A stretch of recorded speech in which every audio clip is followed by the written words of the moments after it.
네, 반갑습니다. 이 시간 예배 자리에 오신 여러분들을 진심으로 환영하고 축복합니다. 네, 우리 청담교회는 은혜가 샘솟는 교회, 부흥이 시작되는 교회입니다. 우리 하나님의 위로와 평강이 여러분과 또 여러분의 가정에 함께 하시기 바랍니다.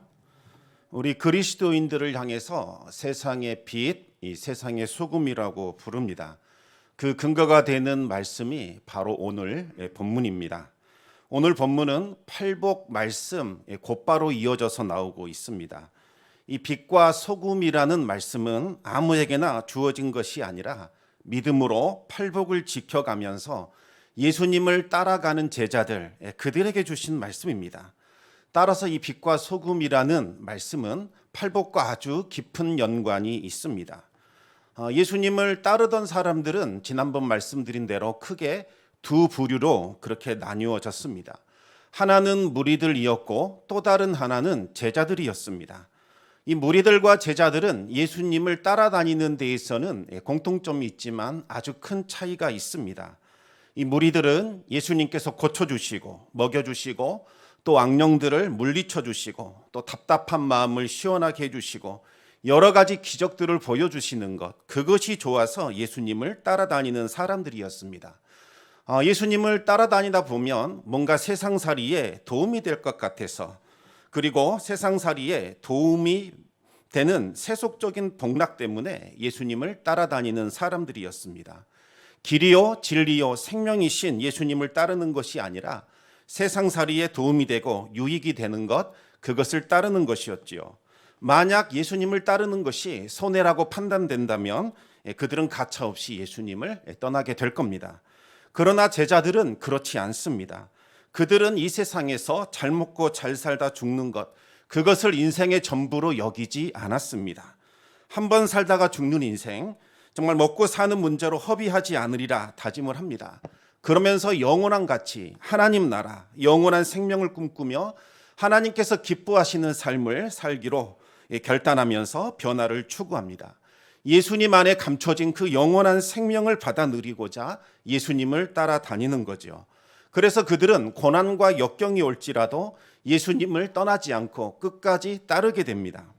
예수님은 이와 같은 제자들을 향해서 천국의 비밀이 담긴 팔복의 말씀을 선포하셨습니다. 팔복은 이 세속의 복을 최고의 가치로 여기며 살아가는 사람들에게는 힘들고 무거운 짐처럼 여겨집니다.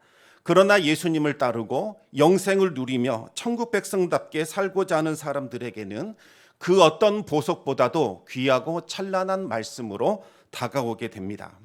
우리가 계속해서 팔복에 대한 말씀을 나누었는데 한번 무엇이었는지 간단하게 한번 기억해 보도록 하겠습니다. 첫 번째는 심령이 가난한 사람이 누리는 복이었습니다. 심령이 가난하다는 것은 나는 영적으로 파산 상태입니다, 이렇게 인정하는 사람입니다. 쉽게 말하면 세리의 마음을 가진 사람이지요. 내 안에 선한 것이 하나도 없습니다. 저는 감히 하나님 앞에 나올 수 없는 존재입니다. 이것을 깨닫고 가슴을 치며 우는 사람, 그 심령의 상태가 바로 심령이 가난한 사람입니다. 심령이 가난한 사람은 자신의 의로움이나 어떠한 것들을 다 내려놓고 오직 하나님의 은혜만을 구하게 됩니다. 이와 같은 사람들에게 천국이 주어지는 겁니다. 두 번째는 애통하는 사람이 누리는 복에 대해서 말씀했습니다. 한나와 같이 자신의 아픔, 그 결핍을 가지고서 하나님 앞에 나와 울 수 있는 사람, 이 사람이 바로 애통하는 사람입니다. 하나님 앞에서 실컷 울며 기도하다 보면 나만 힘들고 괴로운 것이 아니다 라는 것을 알게 됩니다. 그러면서 자연스럽게 다른 사람의 결핍과 다른 사람의 애통에 눈이 가게 되는 거지요. 나와 같은 처지에 있는 사람에게 관심이 가고 나보다 더한 처지에 있는 사람을 위하여 눈물을 쏟고 그 사람을 위하여 기도하게 됩니다. 이와 같이 애통의 범위가 넓어지고 확대가 됩니다. 그러다가 결국에는 하나님의 마음, 하나님의 상한 마음을 알게 됩니다. 멸망으로 향하는 사람들을 바라보며 안타까워하시는 상처 입은 그 하나님의 마음을 알게 되는 거지요. 그 순간부터 기도가 변하게 됩니다. 하나님의 그 상처 입은 아픈 마음을 품고서 울며 기도하게 됩니다. 나를 위한 기도가 아닌 하나님의 영광을 위한 기도로 바뀌게 됩니다. 하나님, 만약 저에게 아들을 주신다면 그 아들을 하나님의 구별된 사람으로 드리겠습니다. 하나님 제발 그 아들을 사용하셔서 이 어두운 시대를 밝혀주시고 죽어가는 영혼들을 살리는 데 사용하여 주시옵소서. 한나와 같이 그 하나님의 마음을 품고 애통하며 기도할 때 사무엘이라는 하나님의 위로가 나타나게 됩니다. 세 번째는 온유한 사람이 누리는 복에 대해서 말씀을 나누었습니다. 미리암과 이 아론은 이방 여인을 아내로 삼았던 이것을 문제 삼아서 모세를 공개적으로 비난하고 망신을 주면서 모세의 권위와 지도력을 깎아내렸습니다. 모세는 사람들 앞에서 공개적으로 억울한 누명을 쓰고 완전히 발가벗겨졌습니다. 수치와 모욕을 받았습니다. 이럴 때 우리는 막 혈압이 오르면서 피가 거꾸로 솟아오르는 분노를 느끼게 됩니다. 지금 모세는 자신이 받은 그 수치와 모욕을 고스란히 대갚아 줄 수도 있고 몇백 배로 돌려줄 수 있는 그와 같은 거인의 힘과 능력을 갖고 있는 상태였습니다. 하지만 모세는 아무 말도 하지 않았고 침묵했습니다.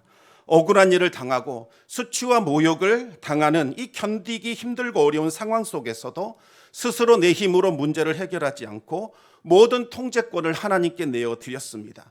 이 모든 상황을 보고 지켜보시고 판단하시는 하나님께 모든 것을 내어드린 겁니다.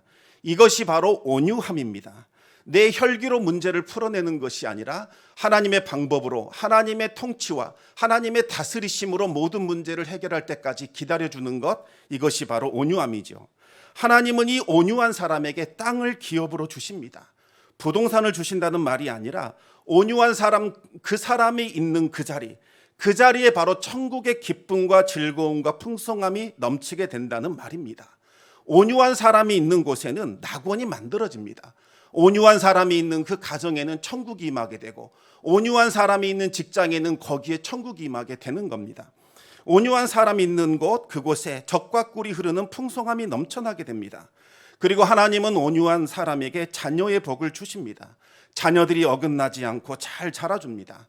아름답게 다듬은 모퉁이 돌처럼 아주 존귀하고 보배로운 존재로 쓰임받게 됩니다. 그리고 하나님은 그에게 재물의 복과 보호의 복과 평안의 복을 넘쳐나게 해주십니다. 네 번째는 의에 줄이고 목마른 사람이 누리는 복에 대해서 말씀을 드렸습니다. 이 복은 무엇인가를 소유해야겠다, 무엇인가를 성취해야겠다, 그와 같은 굶주림과 목마름을 말하는 것이 아닙니다. 하나님과의 바른 관계를 맺고자 갈급함과 목마름을 가지고 그렇게 애통하는 자를 말하는 겁니다. 하나님이 너무나 보고 싶고 하나님이 그립고 하나님을 사모해서 주야로 눈물이 흐르고 가슴이 아파오고 절절해지는 상태, 이것이 바로 의에 줄이고 목마른 사람의 상태입니다. 하나님은 의에 줄이고 목마른 자를 배부르게 해주십니다. 더 이상 먹을 수 없도록 완전히 물릴 만큼 먹이시고 채워주십니다. 어느 곳에서도 만족이 없었고 무엇을 소유해도 늘 공허했던 그 마음, 그 허무했던 심령이 완전한 포만감으로 차고 넘치는 그와 같은 만족감을 받아 누릴 수 있게 됩니다. 다섯 번째는 긍휼히 여기는 사람이 누리는 복입니다. 긍휼히 여긴다는 것은 하나님의 마음을 품고서 다른 사람을 바라보는 것, 그 사람을 대해주는 것을 말합니다. 하나님이 상대방을 대하는 마음으로 그 사람을 대해주고 하나님의 생각으로 그 사람을 생각하고 하나님의 감정으로 그 사람을 감정적으로 대해주고 하나님의 행동으로 그 사람에게 행동해 주는 것, 이것이 바로 긍휼입니다. 우리가 누군가를 긍휼히 여기면 긍휼히 여길수록 이상하게 하나님과 더 가까워지게 되고 하나님과의 친밀함을 누리게 됩니다. 하나님과의 더 큰 깊은 교제 속에 들어가 하나님과 연합을 이룰 수 있습니다. 하지만 우리가 긍휼을 베풀지 않으면 마음이 딱딱해지고 완악해지게 됩니다. 구원을 받았지만 이상하게 은혜가 없습니다. 감격이 사라져 버렸습니다. 바리새인의 영이 들어와서 우리 마음속에는 미움과 분열과 정죄가 나타나게 되는 거죠. 마지막 날 최후의 심판 때에 긍휼을 베풀지 않았던 사람들은 자비가 없는 무서운 심판을 받게 되지만 긍휼을 베풀었던 사람들은 심판을 이기고 영광의 상급을 받아 누리게 됩니다. 여섯 번째는 마음이 청결한 사람이 누리는 복입니다. 다른 것으로 섞이지 않고 순수한 상태, 이것이 바로 청결한 마음입니다. 언제나 하나님만 바라보고 마음을 하나님께로 다시 향합니다. 청결한 마음을 얻으려면 늘 자신의 마음을 점검하면서 죄의 문제를 해결할 수 있어야 합니다. 말씀과 기도로 내 심령을 점검해 보고 내 안에 숨겨진 그 죄악을 하나님 앞에 낱낱이 고하면서 철저하게 회개해야 합니다. 십자가 그 보혈을 뿌려 내 안에 쏟아진 이 죄악들을 다 제거하고 더러워진 심령을 깨끗이 씻어내야 합니다. 우리의 마음이 청결해야 하나님을 볼 수 있고 세상이 알 수도 없고 세상이 줄 수도 없는 하나님의 보호하심과 하나님의 은혜와 평강의 복을 받아 누리게 됩니다.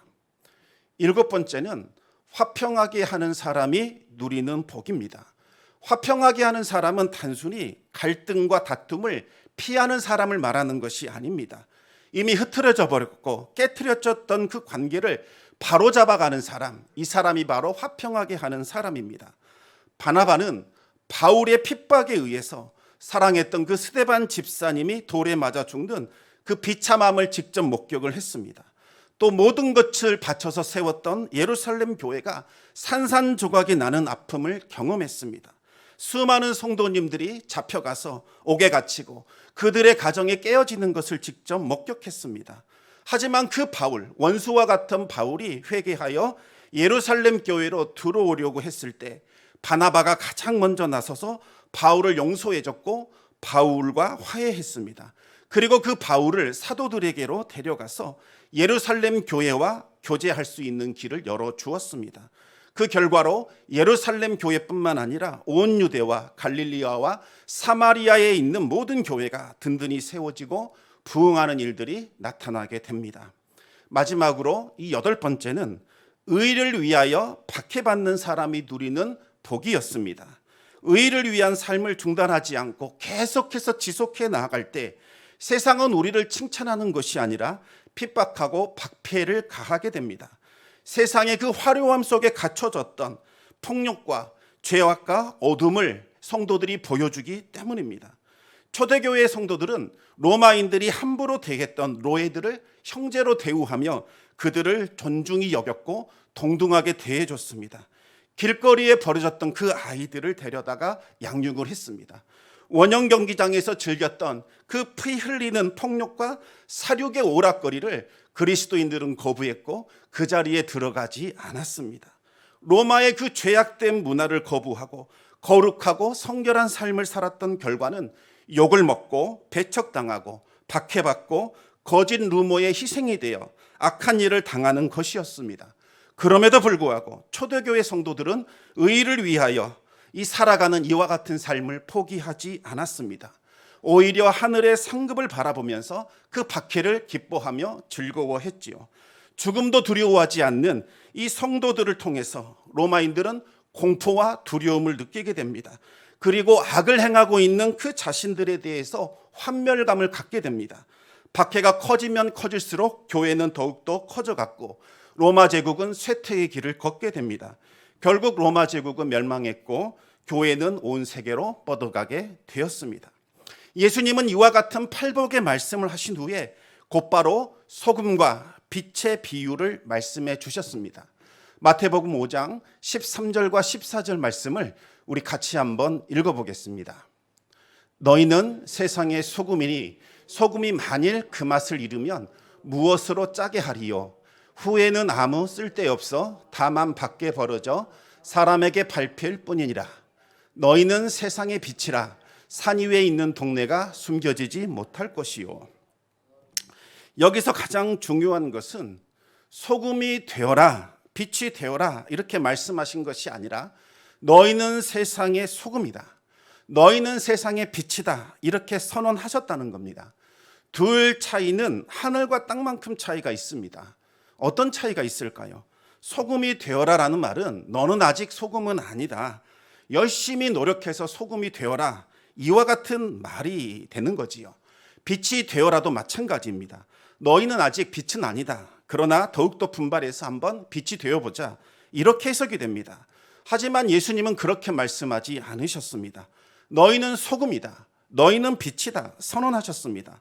팔복의 말씀을 대충 흘려듣는 것이 아니라 마음속에 품고 나의 삶 속에 내면화시킨 제자들, 그들은 이미 소금이고 빛이라는 말씀입니다. 소금이 되고자, 빛이 되고자 노력하거나 발버둥 치지 않아도 되는 거지요. 그저 자신의 정체성에 맞게 제 역할만 잘하면 되는 겁니다. 우리는 세상의 소금과 빛이니 세상을 향해서 소금과 빛의 역할만 제대로 감당하면 된다는 겁니다. 이 소금과 빛의 역할, 이것을 감당한다는 것이 어떤 의미일까요? 오래전 미국에서 있었던 이야기 하나를 들려드리겠습니다. 이 사나운 폭풍우가 거세게 몰아치는 칠흑같이 어두운 밤에 있었던 일입니다. 대형 여객선이 거센 풍랑을 헤치면서 위태롭게 이 클리블랜드 항구에 이제 들어오고 있었습니다. 당시 클리블랜드 해안에는 커다란 등대 하나와 작은 등대, 이 두 개가 서 있었습니다. 이 조타수는 두 개의 등대가 비추는 그 불빛을 찾고자 애를 썼습니다. 평소 같으면 커다란 등대 하나만으로도 충분했을 겁니다. 그러나 아무것도 보이지 않을 때는 반드시 이 두 개의 등대가 있어야만 내가 지금 어디에 있는지 자신의 위치를 찾을 수 있습니다. 그런데 폭풍우가 치던 그날 밤에는 공교롭게도 커다란 등대 하나만 커져 있었고 작은 등대는 보이지 않았습니다. 선장이 몹시 당황했습니다. 조타수에게 작은 등대가 어디 있는지 보이냐고 물었습니다. 그러자 조타수도 당황을 합니다. 꺼져버린 것 같다고 대답을 합니다. 선장은 저 큰 등대 하나만으로 우리가 항구를 찾아낼 수 있느냐 물었습니다. 조타수는 말합니다. 어떻게든지 찾아야죠. 그렇지 않으면 저희는 죽습니다. 온 힘을 다해서 배의 키를 조종하기 시작을 합니다. 하지만 이 폭풍이 몰아치는 캄캄한 밤에 그 하나의 불빛만으로 항로를 찾는다는 것은 너무나도 어려운 일이었습니다. 수많은 암초가 깔려있는 바다를 뚫고 들어오는 것은 불가능했습니다. 결국 그 여객선은 어둠 속에서 방향을 잡지 못하고 이리저리 표류하다가 암초에 부딪혀서 침몰하게 됩니다. 이 사고로 인하여 수많은 승객들이 목숨을 잃게 되었습니다. 우리가 알고 있는 전도자 이 무디는 부흥 집회에서 바로 이와 같은 클리블랜드에서 일어났던 비극적인 사건을 말하며 이렇게 외쳤습니다. 형제 여러분, 주님은 큰 등대, 바로 그 위대한 등대입니다. 그리고 우리는 그 등대 옆에 서서 세상을 비추는 작은 등대입니다. 우리는 빛을 찾는 세상의 생명들을 하나님께로 비춰서 인도해 줘야 합니다.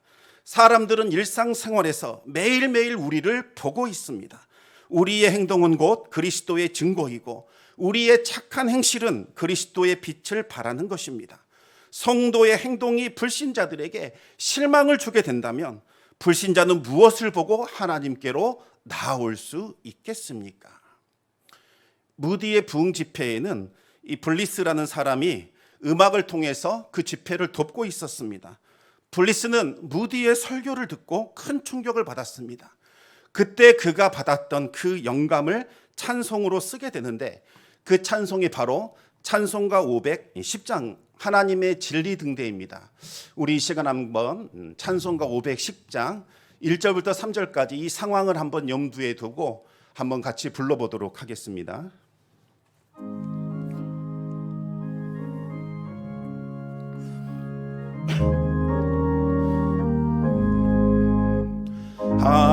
하나님의 진리 등대 길이 빛나리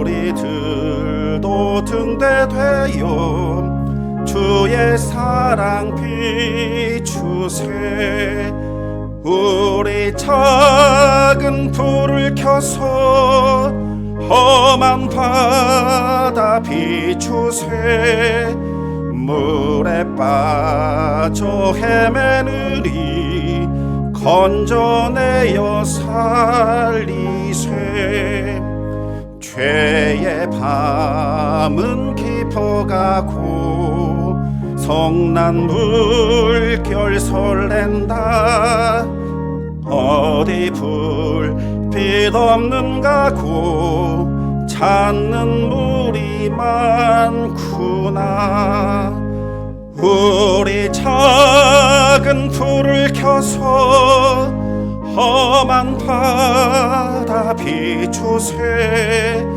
물에 빠져 헤매느니 건져내어 살리세.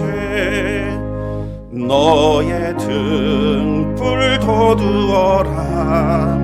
거친 바다 비춰라. 빛을 찾아 헤매느니 생명선에 건져라.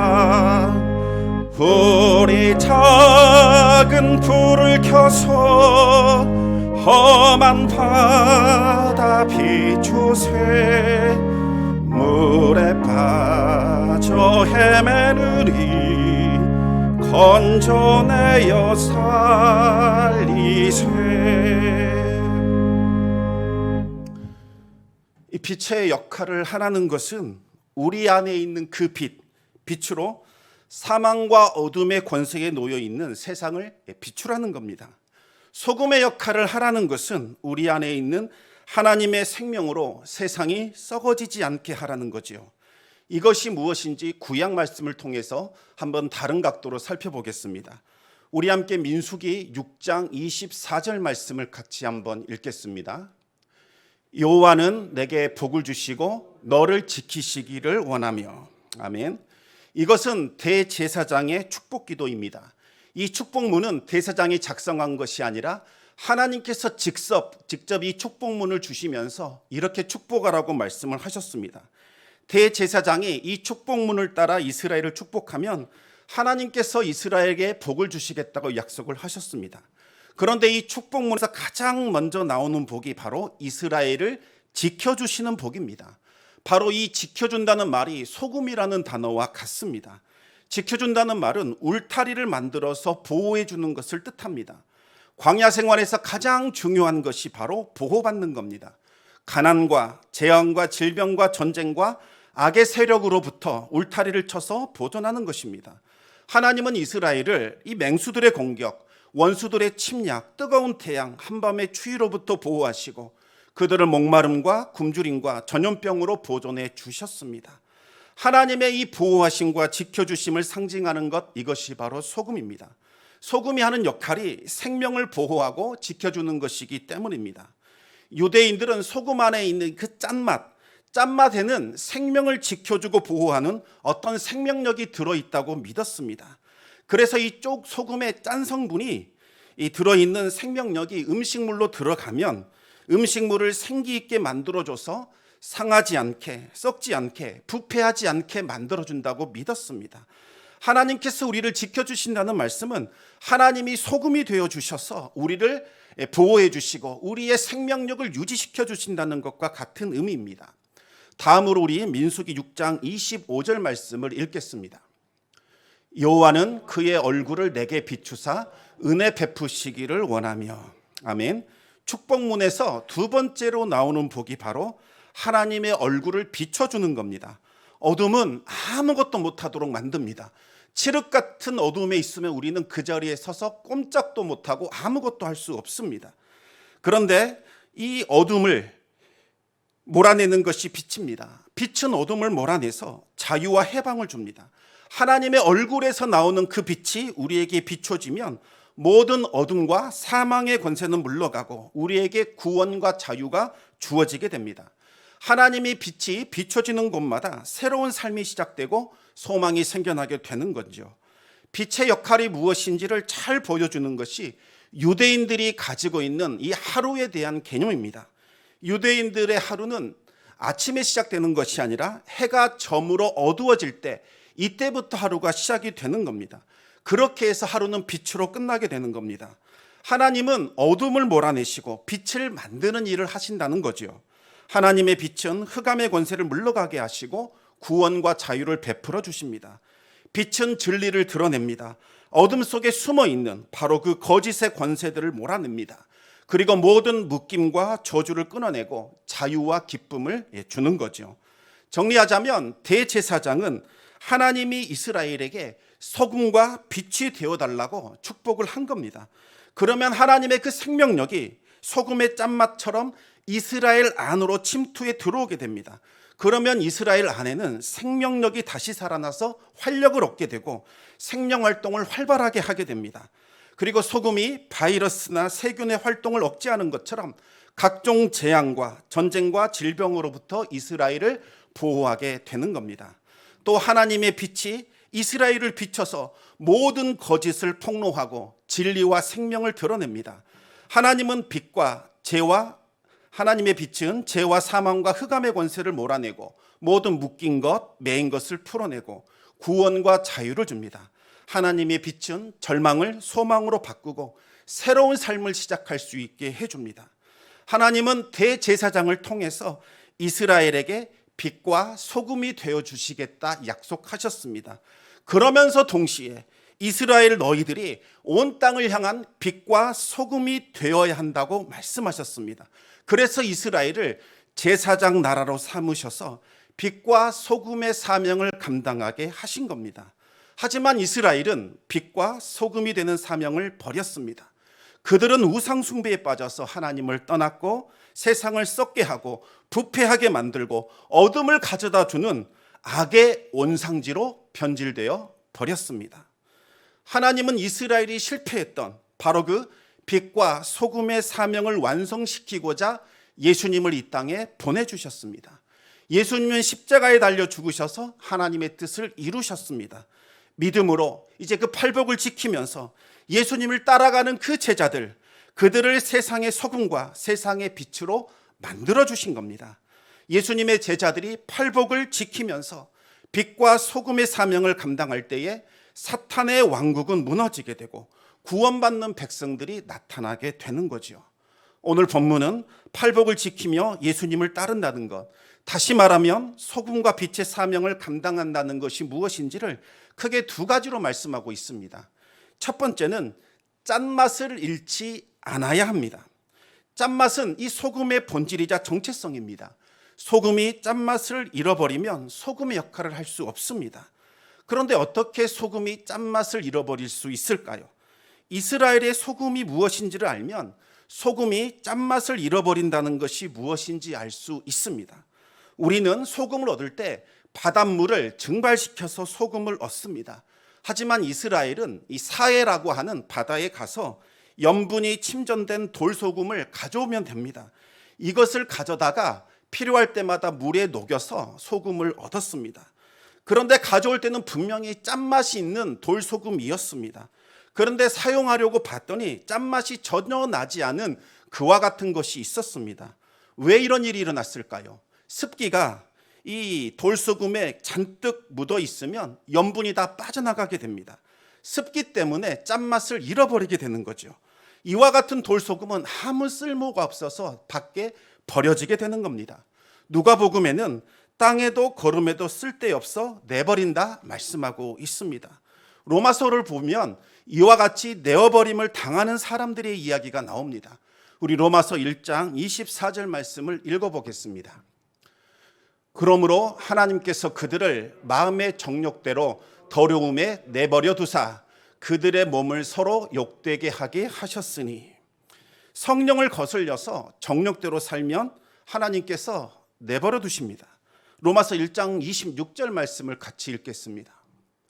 이 때문에 하나님께서 그들을 부끄러운 욕심에 내버려 두셨으니 곧 그들의 여자들도 순리대로 쓸 것을 바꾸어 영리로 쓰며, 음란하고 부끄러운 욕심에 매여 살면 내버림을 당하게 된다는 거죠.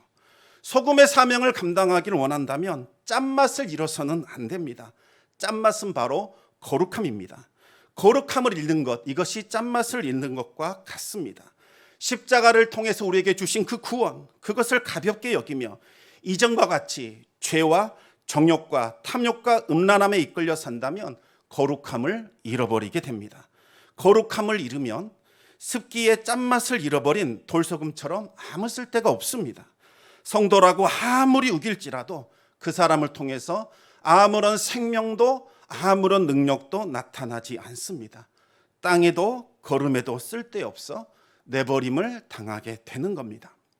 두 번째는 숨기지 말고 드러내야 한다는 겁니다. 유대인들은 등불을 켜서 등경 위에 높이 올려두었습니다. 등불은 유일한 조명수단이었기 때문에 등불을 밝혀야만 활동할 수 있었습니다. 그래서 높은 곳에 두어서 온 집안을 비추게 했습니다. 하지만 이제 자리를 비워서 아무도 없을 때에는 큰 함지처럼 생긴 덮개로 이 등불을 덮어두었습니다. 어린 아이들이나 동물들이 등불을 건드려서 불이 날 수 있기 때문입니다. 빛의 사명을 감당한다는 것은 우리 안에 있는 그 빛을 감추지 말고 드러내라는 말씀입니다. 16절을 보시면 우리의 착한 행실을 보고 하늘에 계신 하나님께 영광을 돌리라고 말씀하고 있습니다. 우리가 착한 행실을 할 때에 사람들은 우리 안에 있는 그 빛을 보고 하나님께 영광을 돌리게 된다는 말씀입니다. 그런데 여기서 말하는 착한 행실, 이것을 오해하시면 안 됩니다. 어떤 사람들은 착한 행실을 누군가를 돕는 것, 구제하는 것, 자선행위, 봉사와 같은 윤리적이고 도덕적인 행동이라고 생각을 합니다. 물론 그와 같은 형태로 착한 행실이 나타날 수도 있습니다.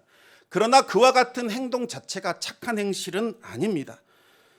만약 윤리적이고 도덕적인 그 행실을 통해서 하나님께 영광을 돌리라고 한다면 그것은 율법주의가 됩니다.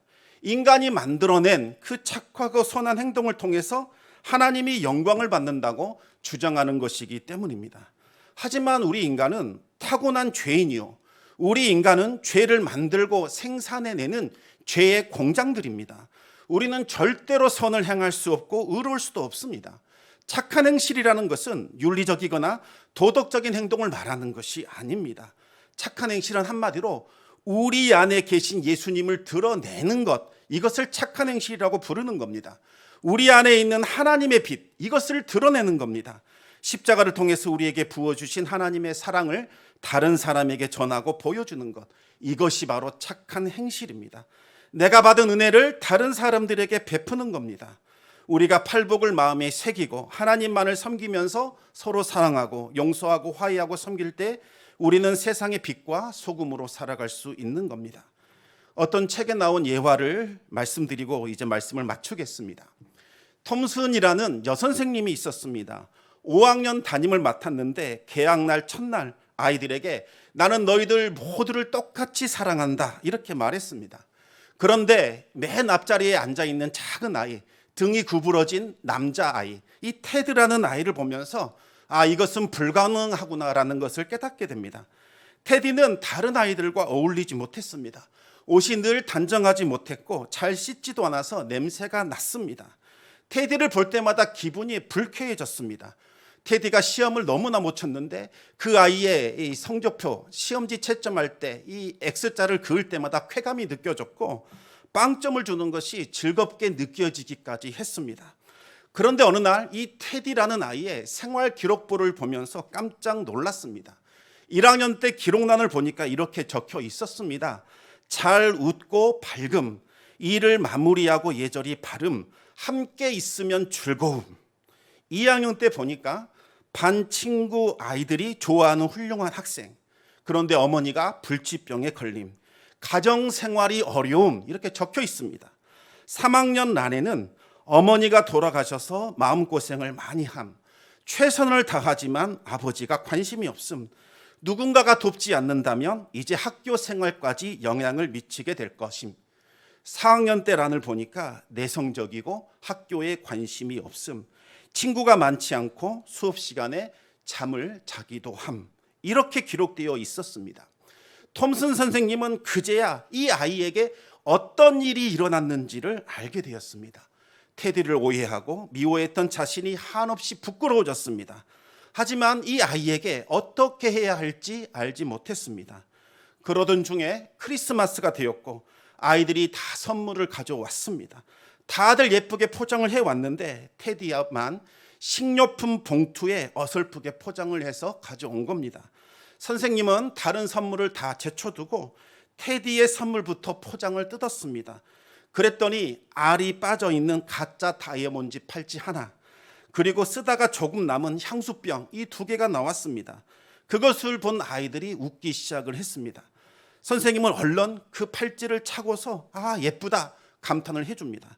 그리고 향수를 손목에 뿌리면서 냄새가 너무 좋다 말해줬습니다. 그러자 아이들이 더 이상 웃지 않았습니다. 테디는 방과 후에 남아서 선생님에게 이렇게 말했습니다. 선생님, 오늘 우리 엄마에게서 나던 향기가 났어요. 선생님은 아이들이 다 돌아간 후에 1시간 동안 펑펑 울기 시작을 했습니다. 그날 이후로 이 선생님은 읽기, 쓰기, 국어, 수학 가르치는 역할놀이는 그만두고 아이들을 진심으로 가르치기 시작을 합니다. 선생님은 이 테디를 아주 존귀하고 특별한 존재로 대해 주었습니다. 격려하면 격려할수록 테디는 더 빨리 반응했고 눈빛이 살아났습니다. 테디는 반에서 가장 공부 잘하는 아이가 되었고 가장 사랑스러운 학생이 되었습니다. 1년 후에 교무실 문 앞에서 테디가 쓴 쪽지를 발견했습니다. 자기 평생 최고의 선생님이라고 적혀 있었습니다. 그 후로 6년이 또 흘렀습니다. 테디에게서 쪽지를 받았습니다. 고등학교를 반에서 2등으로 졸업했고 아직도 선생님이 제 인생의 최고의 선생님이라는 것은 변함이 없습니다. 이렇게 적혀 있었습니다. 또다시 4년이 흘렀습니다. 또 한 통의 편지를 받았습니다. 테디는 의사가 되었고 대학 졸업 후에도 공부를 더 하기로 마음먹었다고 적혀 있었습니다. 이번에도 선생님이야말로 제 인생의 최고 선생님이었고 자신이 가장 좋아하는 선생님이라고 적혀 있었습니다. 그리고 또 한 통의 편지를 받았습니다. 이제 여자를 만나 결혼하게 되었는데 아버지는 몇 년 전에 돌아가셨다고 하면서 신랑의 어머니가 앉아있는 그 자리에 선생님이 앉아줄 수 있는지를 물었습니다. 그녀는 좋다고 허락을 했습니다.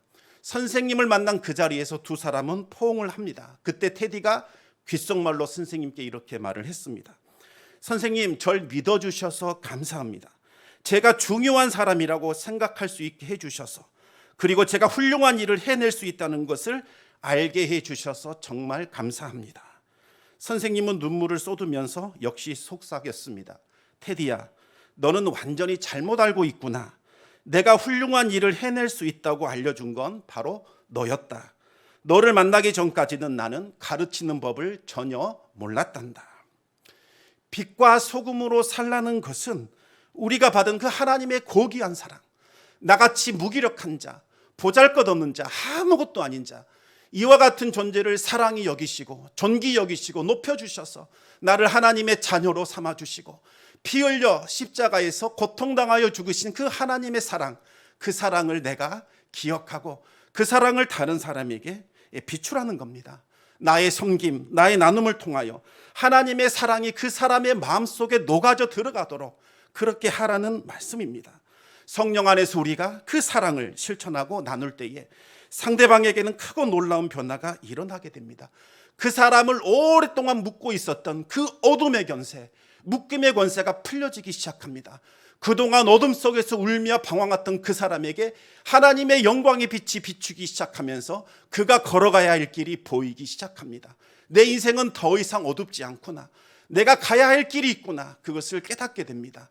그러면서 그는 하나님의 사람이 되어 그와 같은 길을 걸어가게 되는 거지요. 그리고 그를 통해서 하나님의 영광이 나타나게 됩니다. 사랑하는 성도 여러분, 우리의 힘으로는 팔복의 말씀 절대로 지킬 수 없습니다. 우리의 노력으로는 빛과 소금의 사명 감당할 수 없습니다. 그러나 하나님이 도와주시면 가능합니다.